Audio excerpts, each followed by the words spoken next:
বান্দরবান লামা ও আলীকদম উপজেলার বিএনপির ৩১ দফা রাষ্ট্র মেরামতের কর্মসূচি প্রচারণায় অংশ নেয় বান্দরবান ৩০০ নং আসনের ধানের শীষের প্রার্থী ও জেলা বিএনপির আহ্বায়ক সাচিং প্রুজেরি।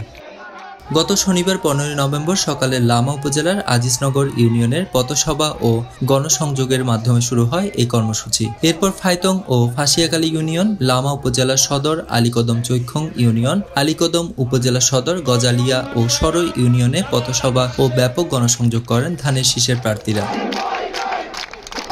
এই সময় উপস্থিত ছিলেন জেলা বিএনপির সিনিয়র যুগ্ম আহ্বায়ক অধ্যাপক মোহাম্মদ ওসমান গনি, যুগ্ম আহ্বায়ক মুজিবুর রশিদ, আব্দুল মাবুদ, মশিউর রহমান, সদস্য সাকিবুর রহমান জুয়েল সহ আরও অনেকে।